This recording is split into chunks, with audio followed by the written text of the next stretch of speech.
아들은 바다가 보이는 좋은 요양원이라고 했습니다. 하지만 차가 멈춘 곳은 지붕이 반쯤 무너져 내린 산속 깊은 폐가였습니다. 며느리는 냄새가 난다며 코를 막았고 아들은 어머니의 눈을 피하며 도망치듯 차를 돌렸습니다. 평생 재래시장에서 쭈그리고 앉아 반찬을 팔던 어머니. 아들은 그 어머니가 가진 것이라곤 비린내 나는 앞치마와 낡은 보따리 하나뿐인 줄 알았습니다. 하지만 아들은 꿈에도 몰랐습니다. 어머니가 가슴에 품고 있던 꼬깃꼬깃한 봉투 안에 여의도 금융타워 18층 전체를 소유한 등기부등본이 들어있다는 사실을 말입니다. 자식이 부모를 버린 그 비정한 순간 어머니는 눈물 대신 전화기를 들었습니다. 아들이 누리던 아파트, 외제차, 사업체까지 모든 것을 회수하고 빈털터리로 만드는 어머니의 냉혹한 시험이 이제 막 시작됩니다. 어머니의 피눈물 섞인 마지막 수업, 그 통쾌하고도 가슴 저린 이야기가 곧 시작됩니다. 이야기를 시작하기 전에 구독과 좋아요를 한 번씩만 눌러주세요. 여러분의 따뜻한 응원이 영상 제작에 정말 큰 힘이 됩니다. 자, 그럼 어머니의 이야기 지금 바로 만나보시죠. 그날 아침도 미선은 새벽같이 일어나 아들 네 집 부엌에서 설거지를 하고 있었는데 태윤이 갑자기 들어오더니 오늘 좋은데 갈 거니까 준비하라고 했고 미선은 아들의 얼굴에 떠오른 어색한 미소를 보면서도 그게 무슨 의미인지 알면서도 모른 척 고개를 끄덕였고 서영은 거실에서 명품 가방을 들고 나오면서 빨리 가자고 재촉했고 미선은 낡은 옷까지 몇 벌을 보따리에 담으면서 가슴 한편이 싸늘하게 식어가는 걸 느꼈지만 아무 말도 하지 않았습니다. 차가 출발하고 1시간쯤 지났을 때 미선은 창밖으로 보이는 풍경이 점점 낯설어지는 걸 느꼈고 아들이 말한 바다가 보이는 좋은 요양원이라는 말은 이제 거짓말처럼 느껴졌고 산길은 점점 더 깊어졌고 포장도로는 비포장길로 바뀌었고 미선은 뒷좌석에서 조용히 앉아 아들의 뒷모습을 바라보면서 이게 마지막이구나 하는 생각이 들었고 서영은 조수석에서 핸드폰만 들여다보며 언제 도착하냐고 짜증을 냈고 태윤은 아무 대답 없이 그냥 핸들만 꽉 쥐고 있었습니다. 차가 멈춘 곳은 요양원이 아니었고 그곳은 지붕이 반쯤 무너진 폐가였고 담벼락은 곳곳이 무너져 있었고 깨진 유리창 사이로 바람이 쌩쌩 불어왔고 미선은 차에서 내리면서 다리가 후들거렸지만 꾹 참았고 태윤은 차 트렁크를 열면서 어머니 여기서 좀 계세요 라고 말했고 서영은 코를 막으며 냄새 난다고 빨리 가자고 소리쳤고 미선은 그 순간 아들의 눈을 똑바로 쳐다봤지만 태윤은 고개를 돌렸습니다. 보따리가 마루에 던져졌고 미선은 그걸 보면서도 아무 말하지 않았고 태윤은 한 달 요양원비가 250만 원이나 한다며 우리도 먹고 살기 힘들다고 변명했고 서영은 시어머니 핸드폰도 해지했으니까 연락하지 말라고 차갑게 말했고 미선은 그 말을 듣고도 그저 고개만 끄덕였고 태윤은 차 문을 열면서 일주일에 한 번 올게요 라고 거짓말을 했고 미선은 그게 거짓말인 줄 알면서도 그래 라고 대답했습니다. 차가 출발했고 미선은 폐가 앞에 서서 멀어져 가는 차를 바라봤고 엔진 소리가 점점 작아졌고 그 소리마저 완전히 사라지자 산새 소리만 들렸고 미선은 천천히 마루로 올라가 주저앉았고 70평생 처음으로 이렇게 깊은 고독을 느꼈고 바람이 불 때마다 폐가가 삐걱거렸고 미선은 보따리를 열어 낡은 옷가지들을 만지작거리다가 그 안에 숨겨둔 봉투 하나를 꺼냈습니다. 그 봉투 안에는 종이 한 장이 들어있었고 그 종이에는 여의도 금융타워 18층 전체 소유권 등기부등본이라고 적혀 있었고 미선은 그 종이를 펼쳐보면서 쓴웃음을 지었고 25년 전 남편이 사업 실패로 자살하고 난 뒤 혼자서 새벽 4시부터 재래시장에서 반찬을 만들어 팔면서 모은 돈으로 여의도 땅을 샀고 그때는 아무도 그 땅의 가치를 몰랐지만 미선은 알고 있었고 지금 그 건물의 시세는 350억이었고 월 임대료만 3억 5천이었고 하지만 미선은 그 사실을 아들에게도 며느리에게도 단 한 번도 말한 적이 없었습니다. 미선은 낡은 핸드폰을 꺼냈고 그 핸드폰에는 번호가 단 하나밖에 저장되어 있지 않았고 정우진 세무사의 번호였고 미선은 전화를 걸었고 우진은 바로 받았고 미선은 조용한 목소리로 말했습니다. 우진 씨, 이제 시작해요. 10분 후에 태윤한테 전화하세요. 모든 걸 알려주세요. 우진은 잠시 침묵하다가 알겠습니다 라고 대답했고 미선은 전화를 끊고 폐가 마루에 앉아 하늘을 올려다봤고 구름이 천천히 흘러갔고 미선은 생각했습니다. 이제 내 아들이 진짜 사람이 될 수 있을지 시험해 볼 시간이구나. 산 아래 어딘가에서 태윤의 핸드폰이 울리기 시작했고 그 순간부터 모든 게 무너지기 시작할 거라는 걸 미선은 알고 있었고 하지만 그게 아들을 살리는 유일한 방법이라는 것도 알고 있었고 미선은 눈을 감고 깊은 숨을 내쉬었습니다.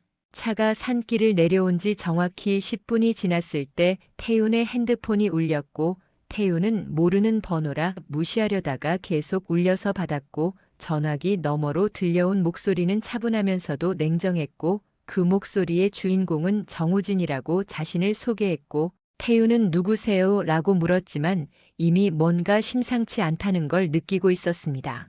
정우진은 말했습니다. 저는 강미선 여사님의 세무사이자 재산관리인입니다. 태윤 씨, 지금부터 제가 하는 말을 끝까지 들으세요. 어머님께서는 여의도 금융타워 18층 전체를 소유하고 계십니다. 현재 시가 350억 원, 월 임대 수익 3억 5천만 원입니다.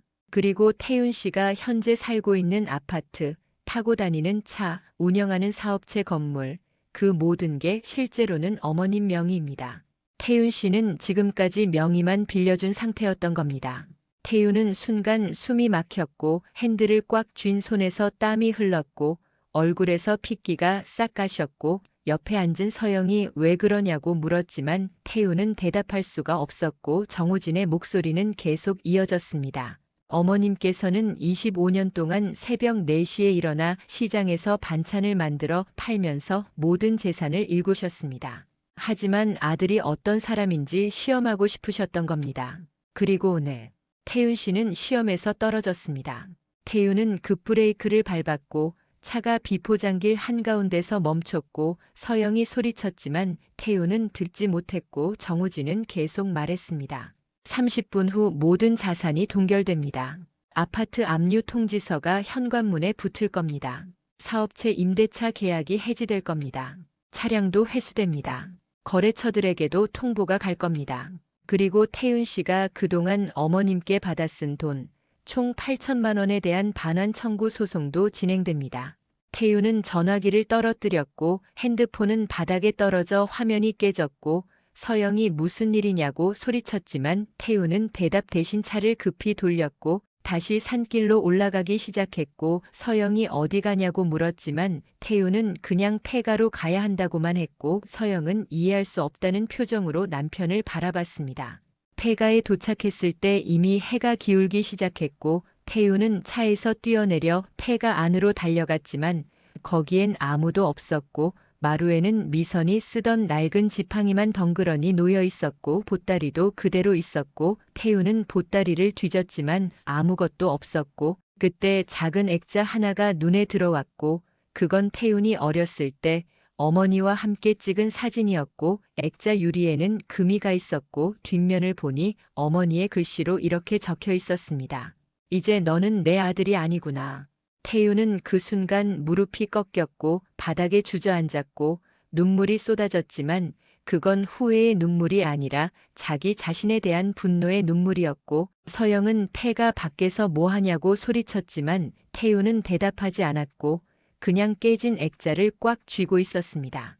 다음 날 아침 태윤이 집으로 돌아왔을 때 현관문에는 빨간 종이가 붙어 있었고 부동산 압류 통지서라고 적혀 있었고 태윤은 그 종이를 떼어내려다가 그냥 두고 문을 열었고 집 안은 텅 비어 있었고 서영은 이미 짐을 싸서 나간 뒤였고 거실 테이블 위에는 쪽지 하나만 놓여 있었고 나는 가난한 남자와 살 수 없어. 이혼 서류 보낼게 라고 적혀 있었습니다.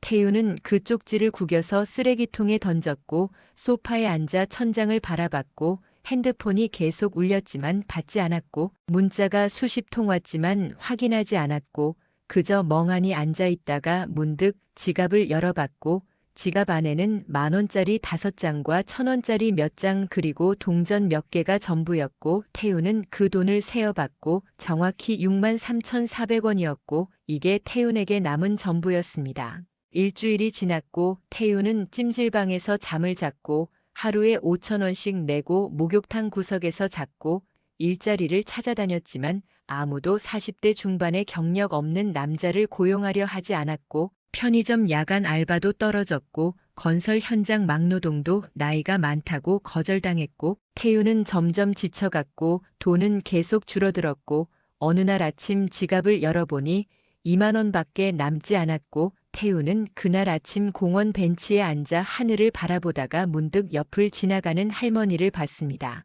할머니는 리어카를 끌고 가면서 쓰레기통을 뒤지고 있었고 박스를 하나씩 꺼내 리어카에 싣고 있었고 태훈은 그 모습을 보면서 문득 어머니 생각이 났고 어머니도 25년 동안 새벽 4시에 일어나 시장에 가서 일했다는 정우진의 말이 떠올랐고 태훈은 자리에서 일어나 할머니에게 다가갔고 저도 도와드려도 될까요? 라고 물었고 할머니는 의아한 표정으로 태훈을 바라보더니 마음대로 하라고 했습니다. 태훈은 그날부터 폐지를 줍기 시작했고 처음 1시간 동안은 괜찮았지만 2시간이 지나자 허리가 끊어질 것 같았고 3시간이 지나자 손바닥에 물집이 잡혔고 4시간이 지나자 다리가 후들거렸고 그래도 태훈은 멈추지 않았고 해가 질 때까지 폐지를 주었고 저녁이 되어 고물상에 가서 폐지를 팔았고 주인이 저울에 올려보더니 6,500원이라고 했고 태훈은 그 돈을 받아들고 손을 떨었습니다. 6,500원. 하루 종일 허리 굽혀 일한 대가가 6,500원. 태훈은 그 돈을 손에 쥐고 편의점으로 갔고 삼각김밥 2개와 물 1병을 샀고 2,800원이었고 거스름돈 3,700원을 받아들고 공원 벤치에 앉아 삼각김밥을 먹으면서 눈물이 났고 이 돈이 이렇게 소중한 건지 태훈은 그제야 알았고 어머니가 25년 동안 이런 돈을 모아서 350억을 만들었다는 게 믿어지지 않았고 태훈은 삼각김밥을 먹다가 목이 메어 더 이상 먹을 수가 없었고 그냥 벤치에 누워 하늘을 봤습니다. 며칠이 더 지났고 태훈은 계속 폐지를 주었고 손바닥의 물집은 터졌다가 아물었고 허리 통증은 익숙해졌고 다리 근육은 단단해졌고 얼굴은 까맣게 탔고 옷은 더러워졌고 냄새가 났고 하지만 태훈은 멈추지 않았고 매일 아침 5시에 일어나 폐지를 주었고 저녁 6시에 고물상에 팔았고 하루에 5,000원에서 8,000원 정도 벌었고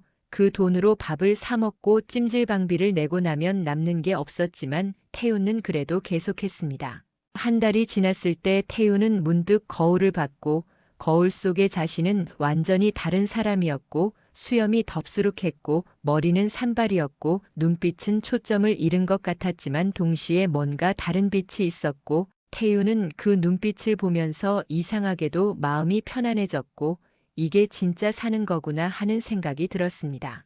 어느 날 밤 태훈은 여의도 쪽으로 걸어갔고 한강 다리를 건너면서 불빛들을 바라봤고 금융타워가 보였고 그 18층이 어머니 소유라는 게 아직도 믿어지지 않았고 태훈은 건물 앞까지 걸어갔고 경비원이 뭐 하는 사람이냐고 물었지만 태훈은 그냥 보고 싶어서 왔다고 대답했고 경비원은 의심스러운 눈으로 태훈을 바라봤지만 쫓아내지는 않았습니다.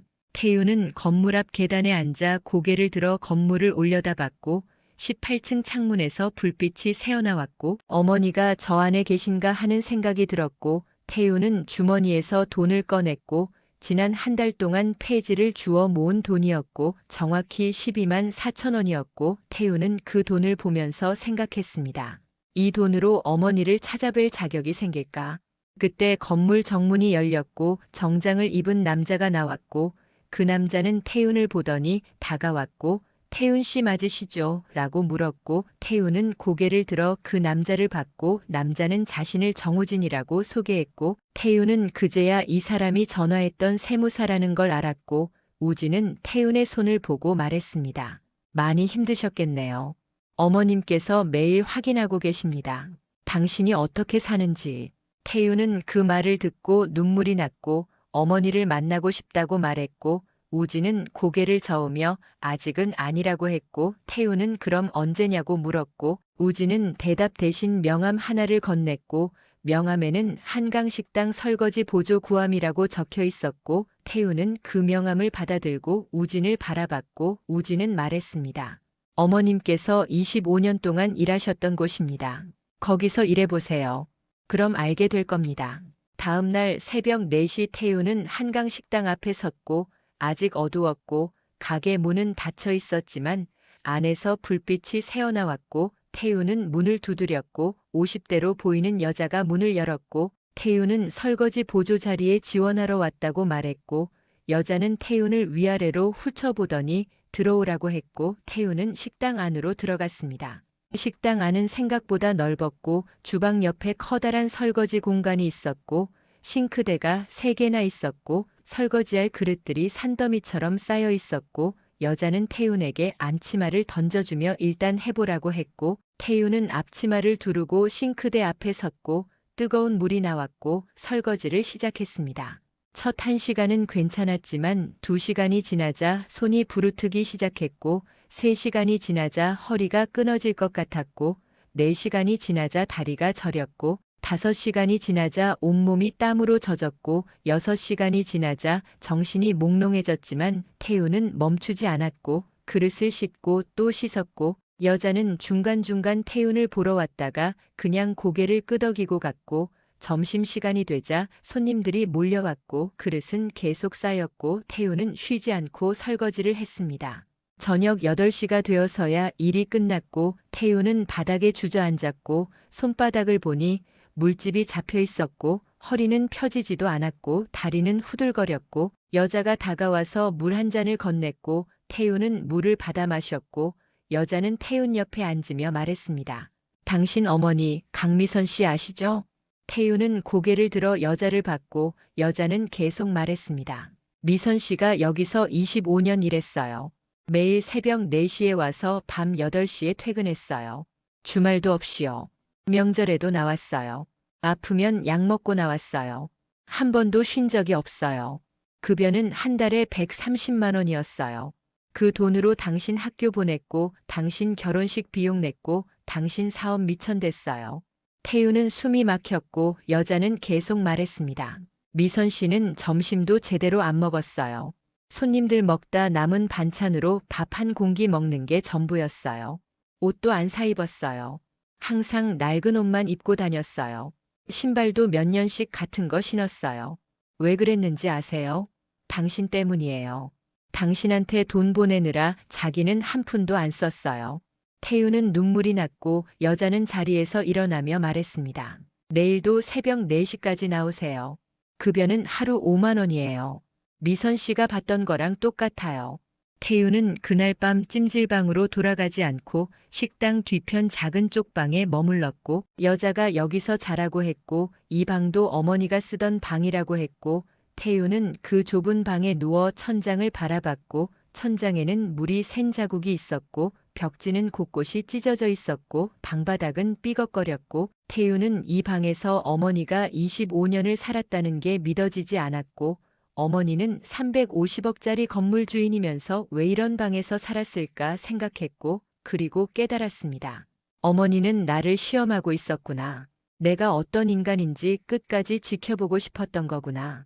태윤은 그날 밤 한숨도 자지 못했고 새벽 3시 반에 일어나 주방으로 갔고 어제 하지 못한 설거지가 조금 남아 있었고 태윤은 조용히 설거지를 시작했고 물소리만 들렸고 창밖은 아직 어두웠고 태윤은 설거지를 하면서 생각했습니다. 어머니는 매일 이 시간에 여기 서 계셨구나.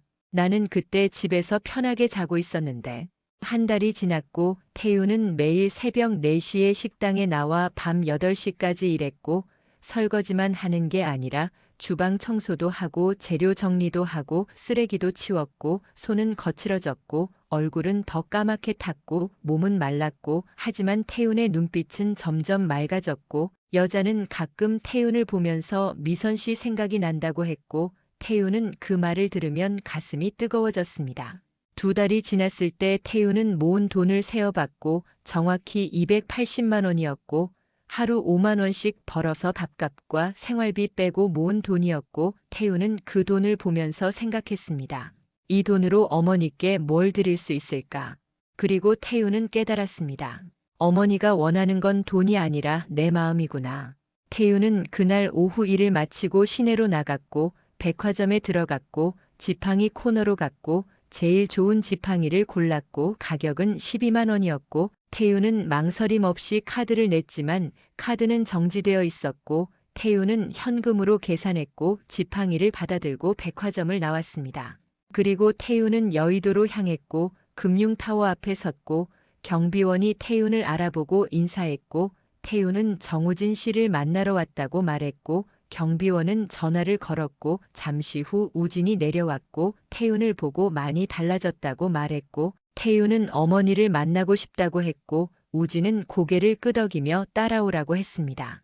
엘리베이터를 타고 18층으로 올라갔고 문이 열리자 넓은 사무실이 나왔고 바닥은 대리석이었고 천장은 높았고 창문으로는 한강이 보였고 태우는 이 모든 게 어머니 것이라는 게 아직도 믿어지지 않았고 우진은 태우를 안쪽 사무실로 안내했고 문을 두드렸고 안에서 들어오라는 목소리가 들렸고 우진이 문을 열었습니다. 사무실 안에는 미선이 앉아 있었고 정장을 입고 있었고 머리는 단정하게 묶여 있었고 안경을 쓰고 서류를 보고 있었고 태훈이 들어오자 고개를 들었지만 표정은 변하지 않았고 우진은 밖으로 나가며 문을 닫았고 사무실 안에는 태훈과 미선만 남았습니다. 미선은 태훈을 보며 말했습니다. 많이 힘들었니? 태훈은 대답 대신 무릎을 꿇었고 손에 들고 있던 지팡이를 바닥에 내려놓았고 고개를 숙였고 목소리가 떨렸습니다. 어머니, 저는 미선은 자리에서 일어나 태훈에게 다가왔고 태훈의 손을 잡았고 손바닥에 박힌 굳은 살을 만졌고 물집이 터진 자국을 만졌고 거칠어진 피부를 만졌고 그리고 말했습니다. 이제 알겠니? 내가 어떻게 살았는지. 태훈은 고개를 들어 어머니를 봤고 눈물이 쏟아졌고 말했습니다. 어머니, 제가 얼마나 나쁜 놈이었는지 이제야 알았어요. 미선은 태훈의 눈물을 닦아주며 말했습니다. 너는 내 아들이야. 하지만 나는 내가 사람이 되길 바랐어. 돈 많은 사람이 아니라 제대로 된 사람이 되길 바랐어. 그래서 25년을 기다렸어. 내가 변하기를. 태훈은 어머니를 꽉 안았고 미선도 아들을 안았고 두 사람은 한참을 그렇게 서 있었고 창밖으로 한강이 흘렀고 해가 지고 있었고 미선은 아들의 등을 쓰다듬으며 말했습니다. 이제 진짜 내 아들이 됐구나. 태훈은 지팡이를 어머니께 드리며 말했습니다. 어머니, 이거 제가 2달 동안 일해서 번 돈으로 샀어요. 어머니가 쓰시던 낡은 지팡이 대신 이거 쓰세요. 미선은 지팡이를 받아들고 한참을 보다가 말했습니다. 고맙구나. 하지만 나는 내가 이 지팡이를 사기 위해 얼마나 힘들게 일했는지 그게 더 소중하다. 태훈은 어머니께 말했습니다. 어머니, 저 용서를 구하러 온 게 아니에요. 저는 그냥 어머니처럼 살고 싶어요. 제대로 살고 싶어요. 사람답게 살고 싶어요. 미선은 아들을 보며 미소를 지었고 그 미소는 25년 만에 처음 보는 진짜 미소였고 미선은 말했습니다. 그래. 그럼 내일부터 출근해라. 18층 아래 17층에 내 사무실을 만들어뒀어. 거기서 일하면서 이 건물이 어떻게 돌아가는지 배워라. 그리고 10년 후에 이 건물을 내가 운영해라. 태훈은 깜짝 놀라 어머니를 받고 미선은 계속 말했습니다. 하지만 조건이 있어. 매일 새벽 4시에 출근해라. 그리고 매주 토요일에는 한강식당에 가서 설거지를 해라. 평생. 그래야 내가 어디서 왔는지 잊지 않을 거야. 태훈은 고개를 끄덕였고 미선은 아들의 어깨를 두드리며 말했습니다. 돈이 많다고 부자가 아니야. 사람답게 사는 사람이 진짜 부자야. 그걸 잊지 마라. 1년이 지났고 태훈은 매일 새벽 4시에 출근했고 17층 사무실에서 건물 관리에 대해 배웠고 세입자들과 계약하는 법을 배웠고 재무제표 보는 법을 배웠고 직원들을 대하는 법을 배웠고 그리고 매주 토요일마다 한강식당에 가서 설거지를 했고 손에 굳은 살은 점점 두꺼워졌고 하지만 태훈은 그 굳은 살이 자랑스러웠습니다. 어느 날 저녁 태윤이 식당에서 설거지를 하고 있을 때 여자가 다가와서 말했습니다. 태윤 씨, 밖에 누가 찾아왔어요. 태윤은 손을 닦고 밖으로 나갔고 식당 앞에는 서영이 서 있었고 1년 만에 보는 서영은 많이 야위어 있었고 화장기 없는 얼굴은 초췌했고 옷도 예전처럼 화려하지 않았고 서영은 태윤을 보고 말했습니다. 태윤 씨, 저 잘못했어요. 태윤은 서영을 조용히 바라봤고 서영은 계속 말했습니다. 저 다시 시작할 수 없을까요? 제가 변했어요. 태윤은 고개를 저으며 말했습니다. 서영 씨, 우리는 끝났어요. 당신은 당신 길을 가세요. 나는 내 길을 갈게요. 서영은 눈물을 흘리며 매달렸지만 태윤은 돌아섰고 식당 안으로 들어가 다시 설거지를 시작했고 서영은 한참을 밖에 서 있다가 결국 돌아갔고 태윤은 설거지를 하면서 가슴 한편이 쓰렸지만 이게 맞다는 걸 알았고 사람은 쉽게 변하지 않는다는 걸 태윤은 배웠고 진짜로 변하려면 바닥까지 떨어져 봐야 한다는 걸 알았고 서영은 아직 그 바닥을 경험하지 못했다는 걸 태윤은 알고 있었습니다. 2년이 지났고 태윤은 이제 건물 운영의 대부분을 혼자 할 수 있게 되었고 미선은 점점 더 많은 일을 태윤에게 맡겼고 태윤은 실수도 많이 했지만 그때마다 배웠고 직원들도 태윤을 인정하기 시작했고 세입자들도 태윤을 신뢰하기 시작했고 태윤은 매일 아침 사무실에 출근하면 제일 먼저 청소부터 했고 화장실도 닦았고 복도도 쓸었고 직원들이 말렸지만 태윤은 계속했고 이게 자신이 어디서 왔는지 기억하는 방법이라고 말했습니다. 3년째 되던 해봄 미선이 태윤을 불렀고 사무실로 올라간 태윤에게 미선은 서류 한 뭉치를 건넸고 태윤이 서류를 펼쳐보니 건물 소유권 이전 서류였고 태윤은 깜짝 놀라 어머니를 받고 미선은 조용히 말했습니다. 이제 내 거야. 태윤은 고개를 저으며 말했습니다. 어머니, 아직 저는. 미선은 손을 들어 태윤의 말을 막았고 말했습니다. 너는 충분히 배웠어. 그리고 나는 이제 쉬고 싶구나. 70이 넘었어. 이제 내 몫은 다 했어. 태윤은 서류를 받아들고 한참을 보다가 말했습니다. 어머니, 제가 이 건물을 받는다면 조건이 있어요. 미선은 의아한 표정으로 아들을 받고 태윤은 말했습니다. 어머니가 이 건물 19층에 사세요. 제가 모실게요. 그리고 매달 임대료의 절반은 어머니 계좌로 들어가게 할게요. 어머니가 25년 동안 고생해서 만든 건물이에요. 어머니 것이에요. 미선은 아들을 보며 눈물을 글썽였고 태윤은 어머니를 안으며 말했습니다. 어머니, 저 이제 사람 됐죠? 미선은 아들의 등을 두드리며 말했습니다. 그래, 너는 이제 진짜 사람이 됐어. 내 자랑스러운 아들이야. 그날 저녁 태윤은 한강 식당에 가서 마지막 설거지를 했고 여자가 왜 마지막이냐고 물었고 태윤은 이제 건물을 운영해야 해서 매주 올 수는 없지만 한 달에 한 번은 꼭 오겠다고 약속했고 여자는 태윤의 손을 잡으며 말했습니다. 미선 씨가 보고 싶을 때마다 당신 얼굴을 봐요. 정말 닮았어요. 태윤은 그 말을 듣고 가슴이 뜨거워졌고 설거지를 마치고 식당을 나와 한강변을 걸었고 강물이 흘렀고 불빛이 반짝였고 태윤은 하늘을 올려다보며 생각했습니다. 진짜 부자는 돈이 많은 사람이 아니라 사람답게 사는 사람이구나. 어머니가 평생 가르쳐주려 했던 게 바로 이거였구나. 태윤은 주머니에서 지갑을 꺼냈고 지갑 안에는 3년 전 페이지를 주워 처음 본 6,500원짜리 지폐가 고이 접혀 있었고 태윤은 그 지폐를 꺼내보며 미소를 지었고 이 돈이 태윤의 인생을 바꾼 시작이었고 태윤은 그 지폐를 다시 지갑에 넣고 집으로 향했습니다. 350억짜리 건물의 새 주인이 되었지만 태윤은 여전히 새벽 4시에 일어났고 여전히 사무실 청소를 했고 여전히 직원들과 점심을 같이 먹었고 여전히 검소하게 살았고 그리고 매달 한 번씩 한강식당에 가서 설거지를 했고 그게 태윤이 선택한 삶이었고 어머니가 바랐던 삶이었습니다. 그로부터 10년이 지났고 미선은 80이 넘었지만 여전히 건강했고 19층 펜트하우스에서 편안하게 살았고 태윤은 건물을 잘 운영했고 임대료는 2배로 늘었고 건물 가치도 500억을 넘었고 하지만 태윤은 여전히 검소했고 여전히 매달 한강식당에 갔고 여전히 새벽 4시에 일어났습니다. 어느 날 미선이 태윤을 불러 말했습니다. 태윤아, 너 결혼 안 할 거니? 태윤은 웃으며 말했습니다. 어머니, 저는 괜찮아요. 지금이 행복해요.